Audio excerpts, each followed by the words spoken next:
Hello again.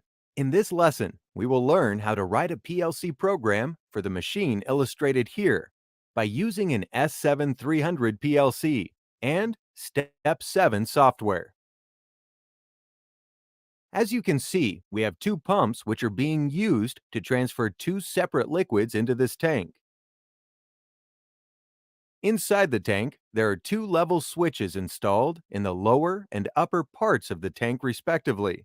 The switches are digital, which means that they can only ever be in one of two states, true or false.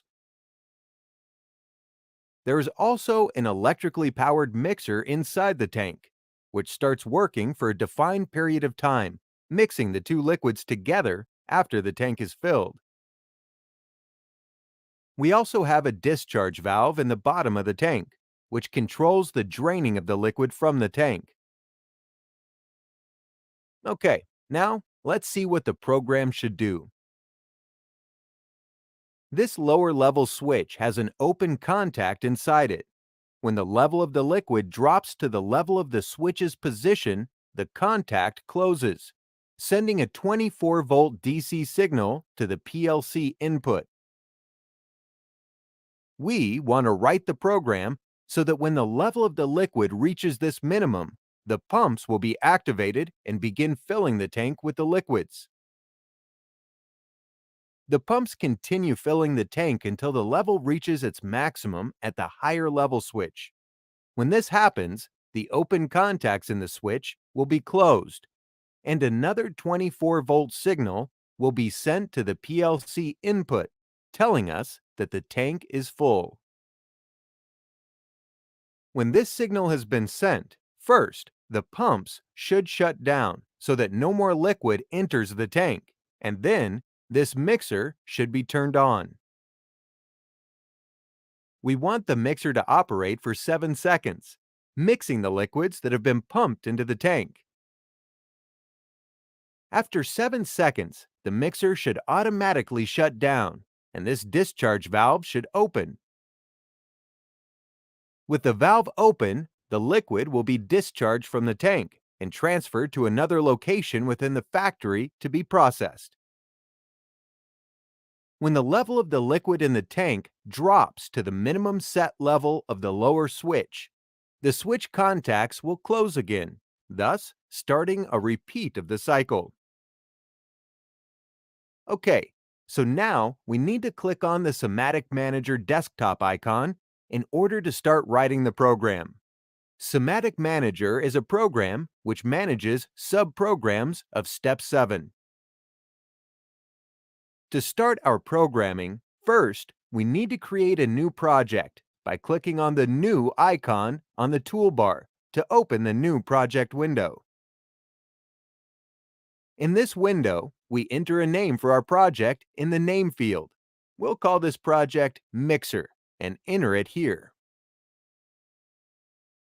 The path to our saved project is shown in the storage location. However, we can use the Browse button to navigate to a different location other than the default. Okay, after creating the project, we click on its name to highlight it. Then, from the Insert menu, we select one of these stations, dependent upon the control system that we intend to use. As we discussed previously, we will be using an S7300 PLC to control our machine, so we need to select the second option shown here, which is Station 300.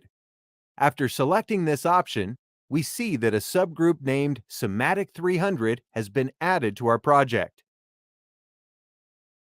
Next, we click on this hardware icon, which takes us to the hardware so that we can configure the modules we need for the PLC.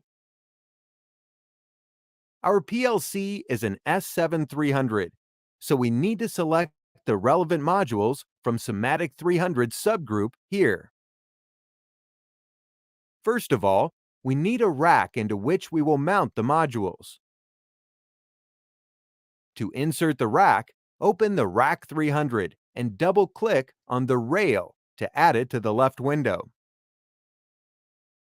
As you can see, this rack has 11 slots. we need to install a power supply in the first slot to power our PLC modules and turn them on. To do this, we open this PS300 folder and double-click on this 2-ampere power supply to insert it into the first slot of the rack. Note that all the listed PLC modules have an order number or part number, which is displayed in this lower box when each module is clicked on.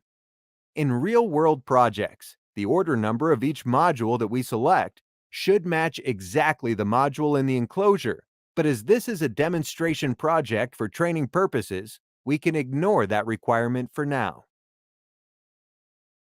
Okay, in the second slot of the rack, we always insert the CPU module. To select the desired module, we open this CPU 300 folder, which opens to show us all types of 300 CPUs. We want to select a 316 CPU, so we need to open this CPU 316 folder and click on the relevant part number to insert it into the second slot in the rack. Now, in addition to these two modules, we need an input and an output module, both digital.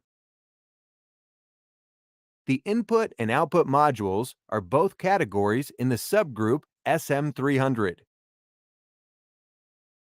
To insert a digital module, we need to open this DI300 folder and double-click on this 24-volt module, which has 16 inputs.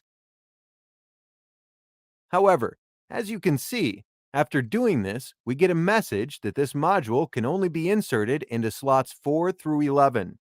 So we need to leave the third slot empty. Select the fourth slot, and then double-click on the module again to insert it into the rack. Now, we can also insert the digital output module by opening the DO300 here. Double-click on this module to insert a 24-volt 16 output module. Okay, the addresses of the digital input module range from byte 0 to byte number 1, which means that the addresses we can use in this module for our program start at I00 for the first input and continue through to I17 for the last input. This gives us 16 digital inputs. Similarly, as you can see, the addresses of our digital output module range from byte number 4 through to byte number 5, so there are 16 addresses that we can use for this module, starting at Q40, continuing through to Q57. Okay, now the configuration is complete and we can download it to PLC. We will use a simulator to test the program, so we need to click on this simulator on-off icon in the somatic environment in order to run the simulator program. Now, we go to the Insert menu and select Input Variable so that we can insert an input variable.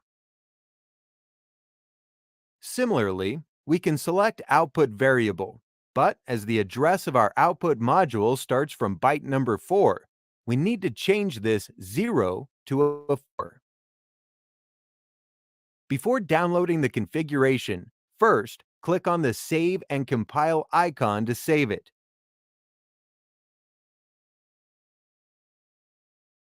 Then, we click on this download icon.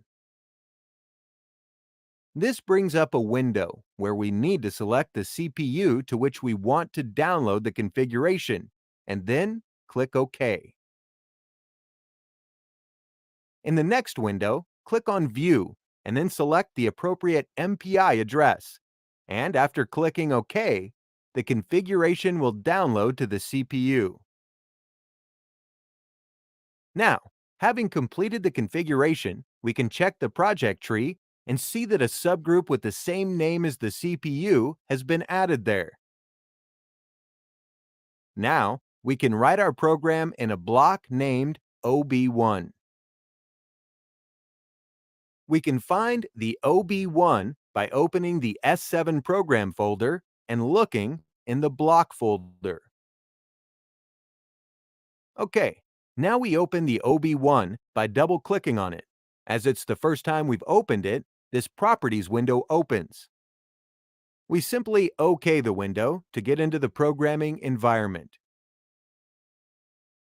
So far, we've learned how to make some basic settings and organize the environment so that we can start programming. In the next lesson, we'll learn how to write a program using simple and practical instructions that will control our machine. So, did you like this video? We hope you did. And if you did, subscribe and share it with your friends.